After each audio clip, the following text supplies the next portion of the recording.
Halo, Assalamualaikum warahmatullahi wabarakatuh. Apa kabar? Jumpa lagi di channel saya.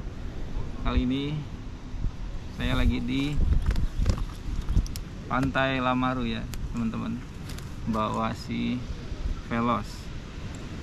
Teman-teman, kali ini saya ingin melanjutkan video yang pertama, sequel tentang tes nanjak. Tapi sebelumnya saya ingin mengulang dulu, merangkum di video yang pertama apa-apa saja yang sudah dibicarakan, supaya teman-teman yang belum menyaksikan video pertama bisa nyambung, dan sebaiknya juga nonton ke video yang sequel pertama ya. Jadi yang pertama, rangkumannya adalah di tanjakan adalah bukan saat yang tepat untuk membawa beban paling banyak teman-teman ya. Driver yang hebat bukanlah driver atau mobil yang bisa nanjak tanpa wheel spin dengan membawa muatan sebanyak-banyaknya. Tapi driver yang hebat adalah driver yang tahu berapa kemampuan angkut mobilnya dan berapa beban aman ketika ditanjakan. Terus yang kedua, tes yang valid adalah tes-tes yang dilakukan oleh manufaktur atau pabrikan. Sementara untuk tes yang dilakukan oleh individual, orang per orang, ya boleh aja. Tapi ingat kaidah ini bahwa every single car is different. Jadi setiap mobil itu berbeda teman-teman ya. Terus kalau ada yang ngetes dia dapatnya segini,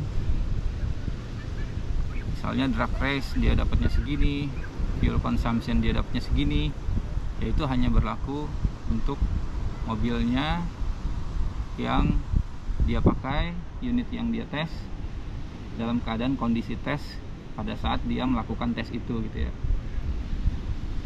Begitupun dengan tes nanjak. Kalau ada yang kuat nanjak, ada yang nggak kuat nanjak, teman-teman harus pegang kaidah ini ya.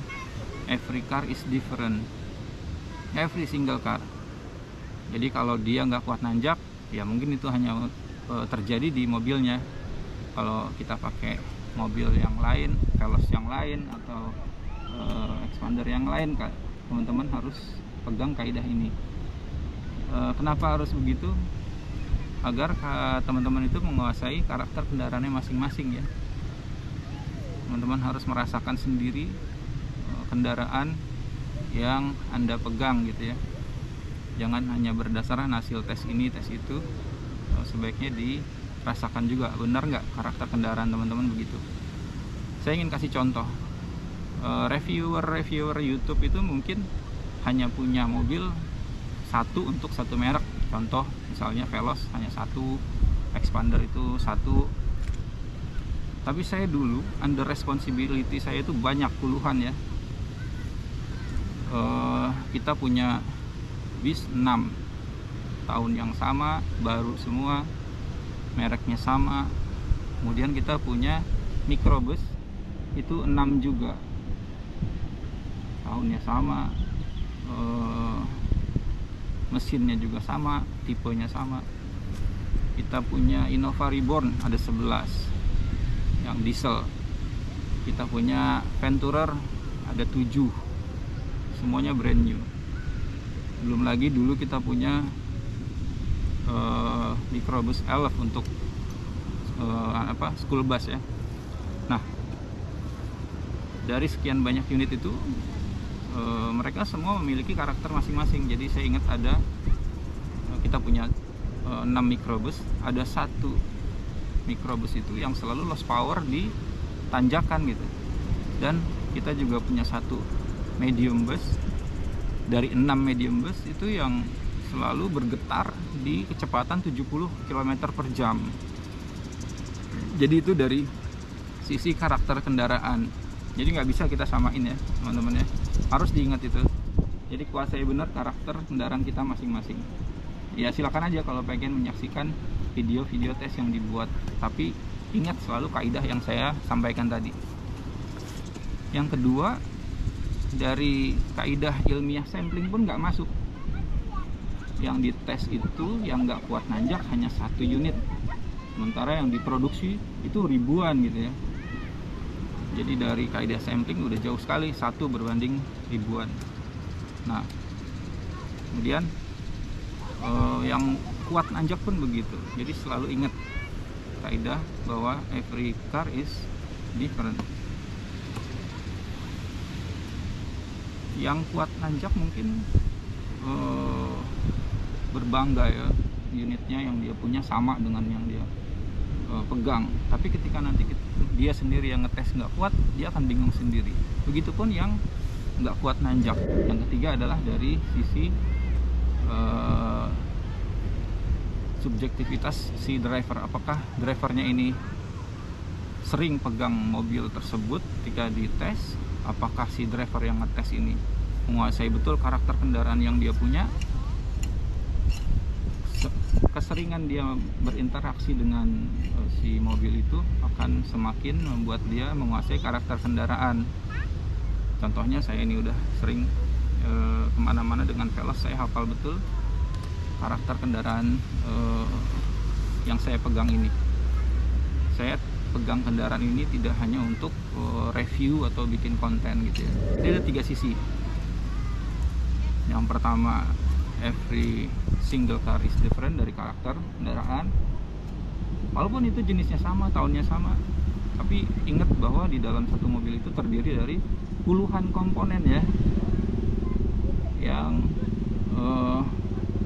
mekanikalnya bisa saja berbeda dengan satu dengan yang lain ketika sudah di handover. Kita nggak tahu kondisi setelah dia pegang. Itu yang pertama. Terus yang kedua, dari kaidah sampling nggak masuk kecuali Anda udah tes 100 Veloz. Dari 100 Veloz 99 nggak kuat nanjak dan hanya 1 yang kuat. Nah itu baru bisa dibilang bahwa dari kaidah sampling masuk. 99 nggak kuat nanjak, hanya 1 yang kuat. Oke, yang ketiga tadi adalah dari subjektivitas si driver ya. Apakah dia menguasai betul karakter kendaraannya? Apakah dia sering berinteraksi dengan kendaraannya? Oke, itu rangkuman dari video yang pertama. Mudah-mudahan teman-teman paham ya. Oke, sekarang kita lanjut ke baseline. Baseline-nya apa untuk mengukur beban aman selama dalam perjalanan atau ketika Anda melewati rute yang teman-teman belum paham tingkat kecuramannya, berapa terjalnya di daerah ini, daerah itu. Di belakang juga kita udah siapin tuh alat peraga supaya lebih paham ya kenapa saya bilang di tanjakan itu bukan saat yang tepat untuk membawa beban sebanyak-banyaknya. Nanti kita bandingkan jika kendaraan di bidang datar dan di bidang miring atau tanjakan. Jadi baseline yang harus teman-teman pahamin adalah kendaraan itu punya spek. Tapi teman-teman jarang mungkin yang tanya ketika beli kendaraan spek gross vehicle weight atau curb weight atau berat kosong kendaraan dari merek tersebut gitu. Selain berat kosong ada juga gross vehicle weight rating yang dikeluarkan oleh pabrikan, yaitu batas yang diizinkan oleh pabrikan berapa bebannya yang harus kita patuhi gitu ya. Contoh, ini saya belum pernah nemuin berapa curb weight atau berat kosong si Veloz di website resmi ya. Mungkin ada yang sudah tahu, tapi mungkin dia nimbang sendiri ya, nggak tahu dia dapat sumber apakah dari website sudah ada atau belum. Terakhir saya cek belum ada. Apalagi gross vehicle weight rating atau beban maksimal yang diizinkan oleh pabrikan. Yang saya sudah nemuin justru malah di Hyundai Creta. Ini saya screenshot contohnya, kalau teman-teman bisa lihat, ini screenshotnya.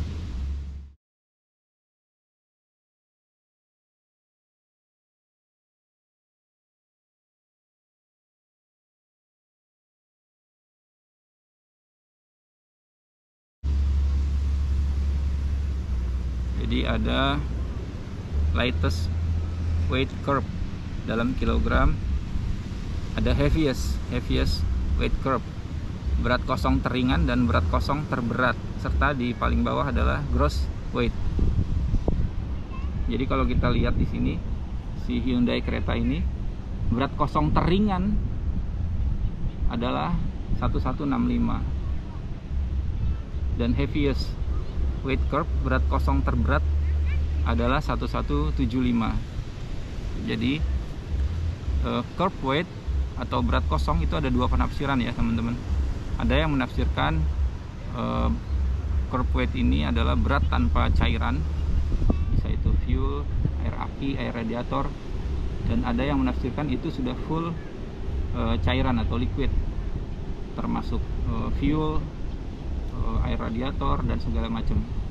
Jadi kita ambil contohnya heaviest curve weightnya si Hyundai Creta ini adalah 1175, dan gross weight yang dirilis oleh pabrikan itu 1590. Artinya kalau kita kurangin payloadnya yang diizinkan oleh si pabrikan adalah 1590 dikurang 1175 atau sekitar 415. Jadi dari situ saya ambil sebentar ya, saya kasih contoh.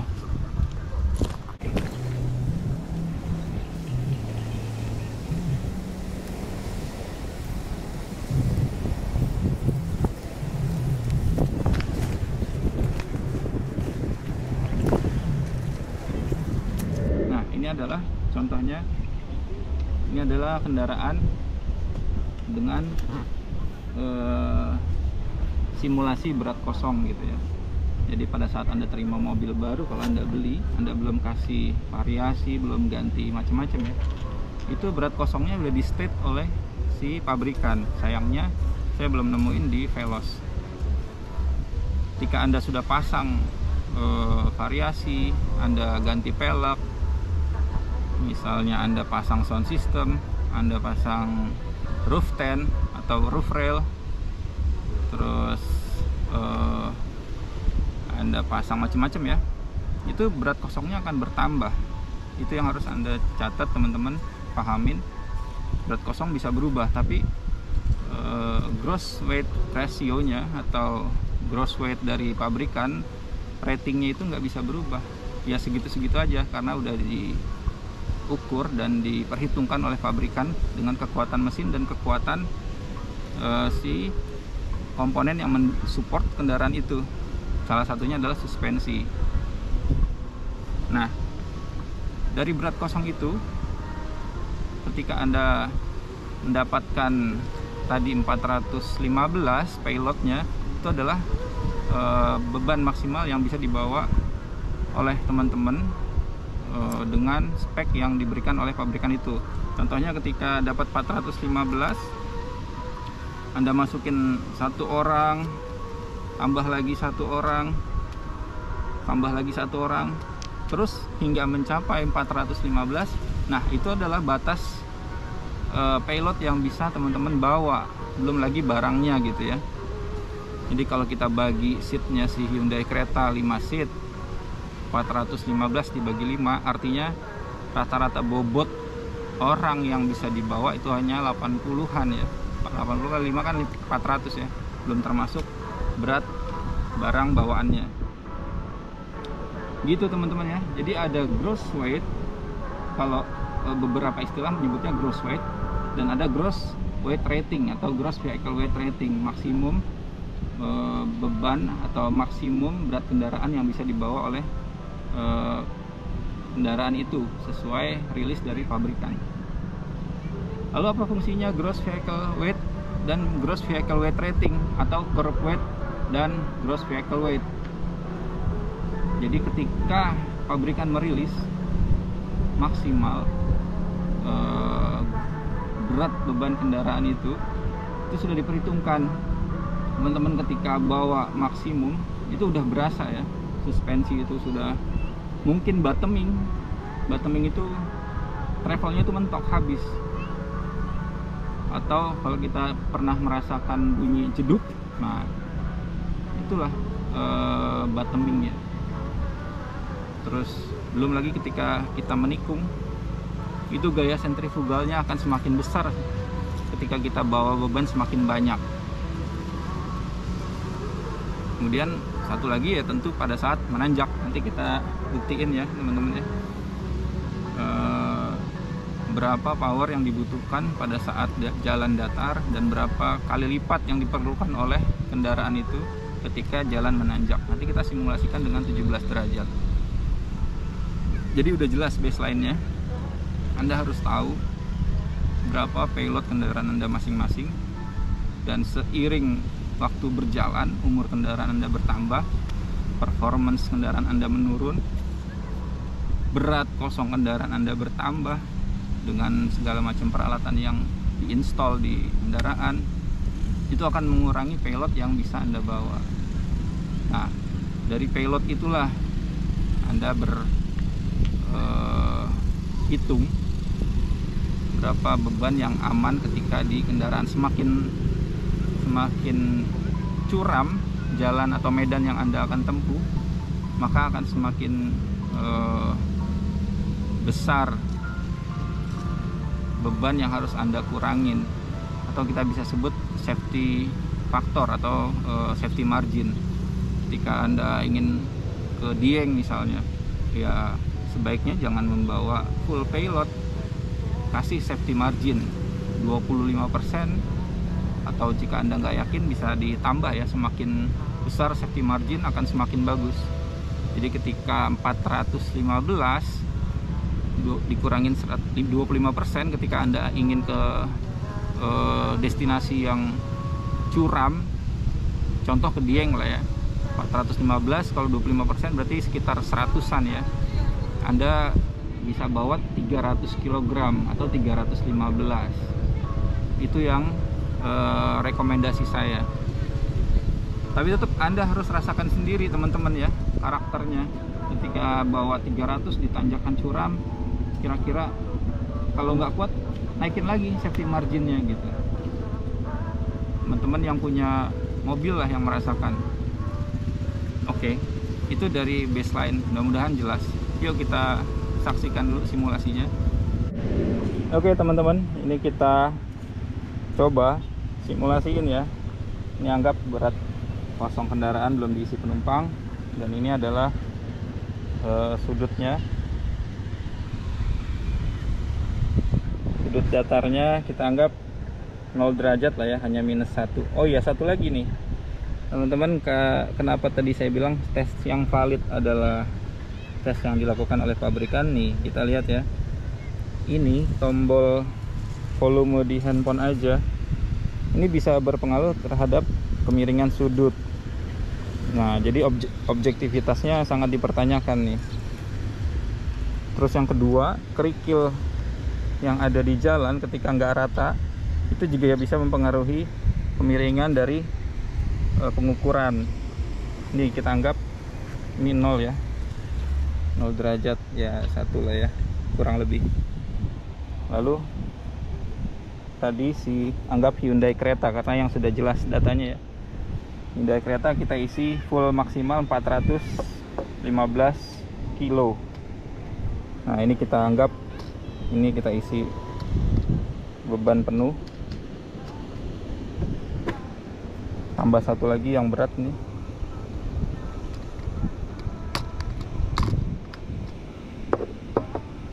Kita anggap ini beban penuhnya si Hyundai Creta. Kita isi. Ini adalah power yang dikeluarin oleh si engine. Oke, kita tes ya teman-teman, sampai berapa dia mulai bergerak. Kita tambahin lagi, ini baru 1.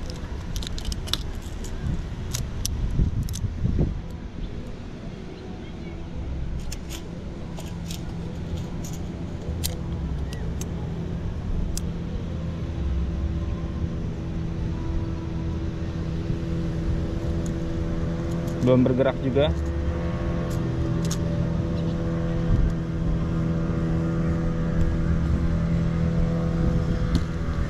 sudah mulai bergerak ya teman-teman ya, bisa dilihat. Jadi dia butuh power sekitar 4 magnet ini. Kita lihat. Oke, kita ulang biar teman-teman yakin. Kita ulang.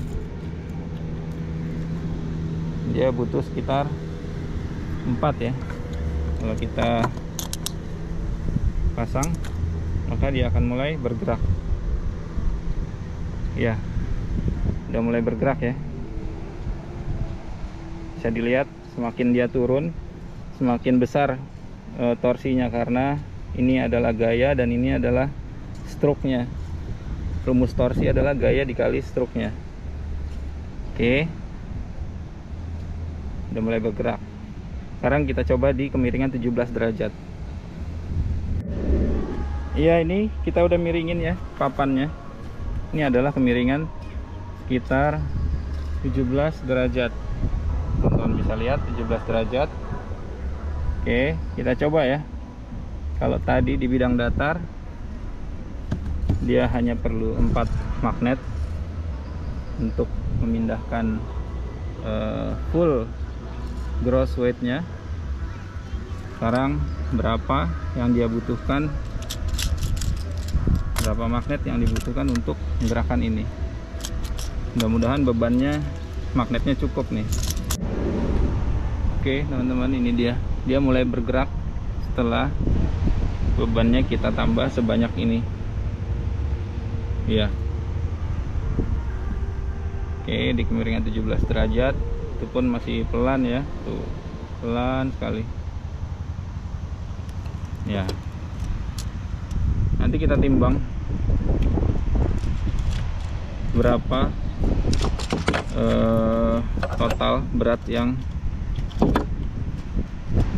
dibutuhkan untuk menggerakkan tadi di bidang miring ini.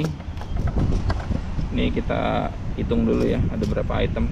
Ini satu magnet yang segitiga ada 8, yang square ada 1, baterai Kingma 1, dan gantungan ini 1. Nanti kita timbang teman-teman ya, berapa kali lipatnya ini dibanding dengan di bidang datar tadi ya. Oke. Halo guys, kita lanjutkan penimbangannya di rumah nih, karena kemarin timbangan kopinya ketinggalan dibawa ke pantai. Ini kita timbang sesuai keadaan kemarin. Ini adalah gross weight-nya si ini ya, si kendaraan itu dengan full penumpang. Itu kita timbang 432 gram. Nah kemarin untuk menggerakkan 432 gram di bidang datar kita memerlukan 4 magnet segitiga ya. Sekarang kita timbang, hanya sekitar 36 gram di bidang datar. Coba kita bandingkan dengan di kemiringan 17 derajat ya. Kita timbang semua bebannya yang kemarin dengan kondisi kendaraan full yang sama, berapa kali lipat nanti kita lihat beban yang dibutuhkan atau power yang dibutuhkan. Nah ini adalah power yang diperlukan untuk menggerakkan kendaraan beban penuh kemarin ya, di kemiringan 17 derajat. Sekarang kita timbang ya. Ini 0, kemarin ada 8 segitiga, terus ada ini juga, tambah ini 1 square, tambah ini gantungannya, lalu kemudian terakhir adalah baterai Kingma. Kita taruh di inilah ya. Ya, kita lihat totalnya 180. Jadi ketika bidang datar dia hanya perlu 36 gram, sementara ketika di kemiringan atau tanjakan 17 derajat dia berapa kali lipatnya nih?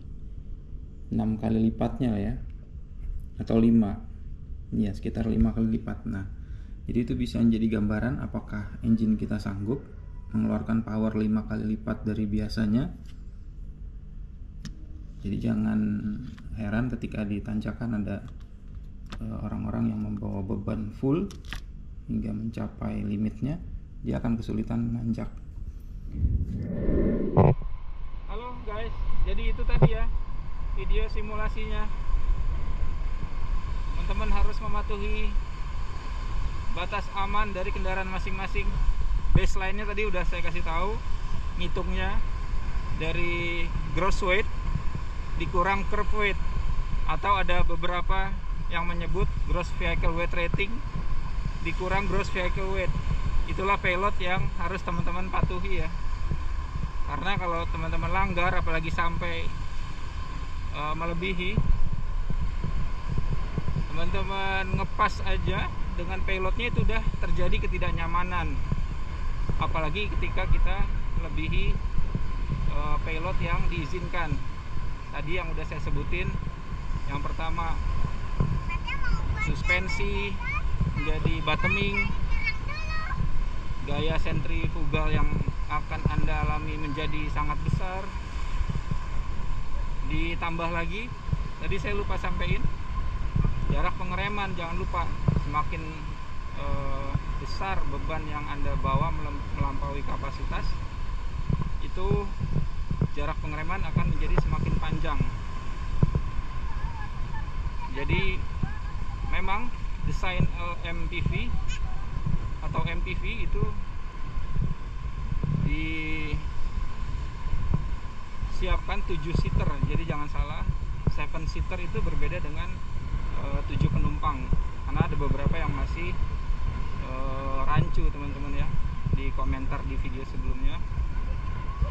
Nah, kenapa di situ disebut 7 seater oleh pabrikan, tidak disebut 7 penumpang? Karena di situ ada safety device yang namanya seat belt. Seakan-akan si pabrikan ingin menyatakan bahwa kalau melebihi kapasitas 7 penumpang dia udah nggak bertanggung jawab jika terjadi sesuatu. Nah, batas yang kedua adalah ya payload tadi itu ya. Jadi 7 penumpang tapi payloadnya over dari yang diizinkan oleh pabrikan, maka itu juga menjadi anomali atau potensi bahaya. Itu dari baseline, mudah-mudahan paham. Lalu dari video saya yang ke IKN, saya bawa 400 kg. Kita tunggu nanti dari Toyota berapa gross weight dan berapa curb weight-nya si Toyota Veloz. Jadi patokannya teman-teman, kalau nanti dari si Toyota merilis misalnya 500 beneran 500 kg payload maksimum, maka seperti yang rekomendasi saya, safety marginnya 25% jika kita ingin melewati medan atau rute yang terjal ya. Semakin besar safety margin yang teman-teman siapin, maka akan semakin aman gitu ya. Nah, dari 400 kg yang saya bawa, kesan selama perjalanan bahwa si Veloz ini masih enak dibawa.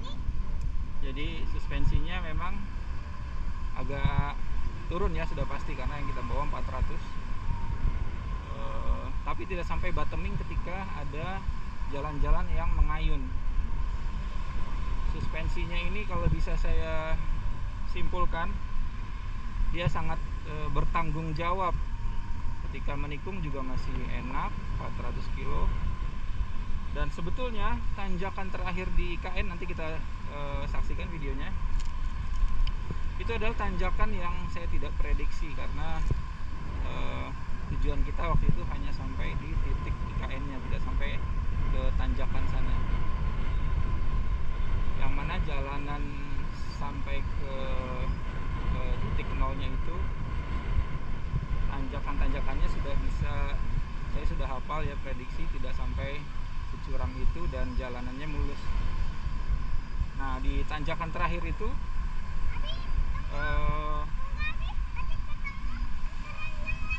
jalanannya lumayan curam dan gravel, licin. Nah disitulah di Veloz ini teruji ininya, ketangguhannya. Kalau bisa dibilang buasnya keluar ya, the beast is out. Keren banget teman-teman. Coba nanti teman-teman harus rasain sendiri karakter kendaraan Veloznya masing-masing ya. Oke, kita saksikan video selama perjalanan. Iya, selama perjalanan saya ke IKN. Ada suara laut. Mudah-mudahan terhibur dan bermanfaat. Terima kasih. Assalamualaikum warahmatullahi wabarakatuh.